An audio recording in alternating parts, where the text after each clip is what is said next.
good news this morning already, just as an opener. Can you just kind of talk about this class and what it is meant to have so many high-level, top-tier kids who have been committed for so long without, I mean, it's been relatively drama-free despite what we're all waiting on right now. Right. Yeah, I think it's got a chance to be one of the best classes in the country, and it starts off with what you're talking about in terms of loyalty along the way. I think that a lot of guys have been loyal along the way on offense. It really starts with Taven. On defense, with Devin, both of those guys have been leaders in the class, their family, the way that they've done it. It just goes on down the list. The fact that we have 8 guys from the state of Ohio is significant. But this is a new age of recruiting. There are things even up until today, this morning, yesterday, that have been, offered to these guys and opportunities. And so, to your point, I think that these guys grew a certain level of camaraderie during this process, and they want to play together, which is really important. When you sign, I think we're right around north of 25 guys here, depending on the last couple guys shake out. That's almost 30% of your roster, which is a great number. We know the portal will be opening up and those type of things. There'll be some attrition. So each year it's going to be important to make sure that we have stability within the program and making sure we bring in the high school guys and have a recruiting class like we do right here. I mean, this is an excellent class. It's got a lot of needs addressed and some obviously high-end players. Needs addressed, I think, is what recruiting is about in nearly every case. 3 offensive linemen signed today. Not the numbers that you would want in a traditional year, in a normal year. How do you address that? How much conversation are you having with Justin Fry, with Mark Antoni, about fixing that moving forward, because this is now a running problem? Yeah, no, I mean, that's the one area there that I feel like we got to make sure that we're going to be moving forward into the next few weeks addressing. We have to do that. And, there's a lot that goes with it, but it's certainly an area I think, Javon is really, going to give us something to tackle. Carter's a swing guy. Jake's a local guy who, all 3 of those guys we feel great about. But at the end of the day, we got to make sure we have the numbers that we need, making sure we have the depth that we need. And so that's, I guess in today's day and age, it's a little bit different on how you put the roster together. It's not just about the high school guys and recruiting. You have to make sure that you have your numbers and you have your depth. So whether it's through, retention or, maybe a guy in the portal here or there, I mean, that's what it's going to come down to. So it's everybody's job as a position coach to make sure that they have what they need. I could ask a lot of questions, but if the freshmen coming in, obviously you don't want to count on them being major contributors. I mean, if they're good enough, sure. But how much did Jeremiah Smith change the way that you maybe see a guy like Devin Sanchez in the future, the ability to impact on the field starting January 4th? Maybe? I think it depends on the position and the individual, but what Jeremiah has done has been extraordinary. But I also think there are some guys in this class that can step in and play, and a big part of that is coming in at mid-year, having spring practice, having the summer, and then being able to go in August. So I think, there's some guys here that can do that. I think a lot of it has to do with positions. Not that there's not one guy on here that isn't going to come in here looking to play as a freshman, especially the guys who are coming in at mid-year. You talk about Tavian and the evaluation process. I know that you are now in a spot where you prefer to wait with quarterbacks until, if you could, until their senior years. But here's a guy that you took heading into his junior year, 2 years of high school football in Ohio, to sit back and watch and evaluate. What made you comfortable with that? Because it's so antithetical to what you've been doing. But what did you see on him that made you realize it was the right choice? Well, first off, he's from Bellefontaine, Ohio, and that is important here. But he came in. I think he started coming in as an 8th grader, and then came in as a freshman, and then every year he was growing and growing to the point where he just continued to improve and continue to grow, and you just saw some traits in him that were unique. And we just felt like he separated himself from the class, and then from then on he was focused on recruiting the class. You could see the leadership skills in him. I think he's done a really good job of leading his own team, and being somebody that was very unique in Bellefontaine. he came down for almost every spring practice to get around the guys and to see what's going on in terms of, the meetings on the field, what it looks like. And then, when he went on to, some of the camps and Elite 11s, he really carried himself very, very well there, competed well. So, he knows what he's stepping into because he's around the facility as much as he is. It's an easy ride for him to get here. And, he's going to come in and look to compete right away. And, I think, he's excited to get here. I think he feels like it's been a long recruiting process now because it has been a while. And we're obviously very excited to build around him. How do you manage expectations for an Ohio quarterback? The last one to sign out of high school was Joe Burrow at Ohio State, so it's been a decade. How do you manage that for him, for his family, for what your expectations are? We've talked about it as a group with his family, what comes with that. We do have some experience with that, so it's not going to be normal for him, in his town of Bell Fountain. That's one thing when he comes here to Columbus that'll be new. But that's really the case for a lot of these guys. But like you said, being the quarterback in the state of Ohio is different. So we'll have a plan for that and explain exactly what's going on and what the expectations are, and showing him what it's supposed to look like. But for him to be down here as much as he is, I think he's getting a feel for that already. Go to Mick Walker, Letterman Row. Ryan, you always talk about evaluating coaches based on recruiting. What have you thought about the 3 first-year coaches you brought in with Matt and James and Locke all signing 2 to 3 guys and the talent they brought in there? Yeah, I've been really impressed with our linebacking core. Eli obviously is from Ohio, and Riley, and we're waiting on possibly one more here to sign later this afternoon. And I think James has done an excellent job. First off, of building relationships. He's done a good job of evaluating. He brings credibility because he played the position at a high level here and then obviously in the NFL. So that's been great. I think making the decision to make him a full-time coach, you can see quickly, what's going on here in recruiting. I think Locke does an excellent job as well. He's bringing in some really good guys. Obviously, Bo Jackson here from Ohio is going to be a big one for us. Isaiah West comes in. And again, there's I want to make sure I can speak about him. This one right here. Am I good? I don't want to get myself in trouble. Am I good there? You are good there, yes. Yeah, okay, good. Yeah, so Turbo as well. Those are 3, upgrades there at running back and also building some depth. So, Locke is very, very aggressive, and so he really wanted to build depth in that room. And so, we'll continue to see how that shakes out with the guys that are here now, but he's done great. Matt also, when you see his evaluation, Fahim and Deshaun, Cody, I'm sure I'm not missing anybody. All 3 of those guys are excellent. Obviously Cody's from Ohio and comes from a great program, great family. He's going to be, a huge addition to our team. And then Deshaun really had a great year, suffered an injury late, but has a huge upside. And then Fahim is one of the top safeties in the country. So I think all 3 of those guys in year 1 have done an excellent job upgrading their room. Summer camps have kind of gone by the wayside for a lot of schools, but you guys still have them, and 3 different signees today earned offers last summer. Multiple other guys earned offers, Taven being one of them too. What benefits do they have for you guys, and what is it like to be able to see seniors or incoming seniors come down and earn a scholarship like Brody or Jake or Bottom? Yeah, you get to see them live and in color, but also shows that they're willing to compete.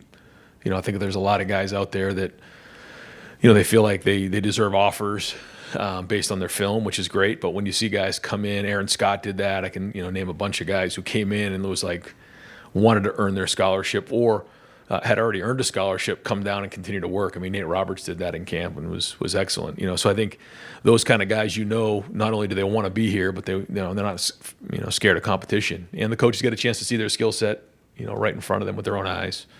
So those are all big. And when you get a guy in camp and you evaluated him live, and you get to see how they work, and you put them in tough situations, you rarely miss on guys like that because you know exactly what you're getting. You mentioned Nate, and obviously you signed Brody as well. What do you like about the 2 tight ends being able to finally sign 2 full-blown tight ends in a class? Yeah, I think Keenan just really works hard at it, build a great relationship with Nate. Everybody in the country was after Nate from the jump and all the way until this last week. But he wanted to be a Buckeye through and through. His family is excited. He's from Norman, Oklahoma, so he's right in the teeth of it. And I thought there was a great relationship built there. Brody is very, very talented, can do a lot of things, great skill set. has a really big upside, we feel like. So, again, another upgrade there in the tight end room, which we know is a huge part of our offense. And so we need those kind of guys to come in and make an impact early on, which I think, coming in mid-year, both of them have an opportunity to do that. You mentioned Turbo. Zion's another guy, I believe. I think he's in. Zion's another guy from Alabama. What do you guys see in Alabama this year to be able to go down and kind of get some guys? Obviously, there's one pending as well that could be out there. Right. Locke has ties down there, which certainly helped. And, Caleb being down there, there's, some guys in there. We built relationships early on in the recruiting process, worked really hard down there. And, I think, we're hustling. We're working down there, and there's really good football in Alabama, and these are really good players. So, I think, having Quinshawn come up here as well. I mean, you're seeing more and more guys, from that area, considering Ohio State. One other position group you kind of took an excess in was the defensive line class, the defensive tackles, getting Trajan and Max and another guy. What stands out about those guys and what they can kind of be with your potentially losing some defensive tackles after the season? Yeah, we're going to need our interior D linemen to step up, losing both of those guys next year. So, we all think all these guys can make a difference early on in the process, and we're going to need them to. And who knows what that's going to look like? Once Jack, JT, Ty, and Tyleek move on, is that front going to look the same, or are we going to consider some other things? So we wanted to bring in some guys with different skill sets that may not fit the exact prototype of the guys that we brought in the past, but they can give some different versatility based on some things we may look at front-wise to get into next year. Great. Kevin Noon, the Buckeye Huddle. Ryan, on Turbo Rogers, he's a little bit of a different body type than the type of backs that you guys have brought in previously. What did you see out of Rogers, and why did you move forward with him? Yeah, Locke has known him for a while and has been recruiting him for a while, so he had was very familiar with him. We felt like, based on what we saw him do this year, he was lined up as a receiver a lot. He was a returner. So he kind of gives us a little bit of that hybrid where he can line up at receiver, he can come into the backfield, he can return kicks.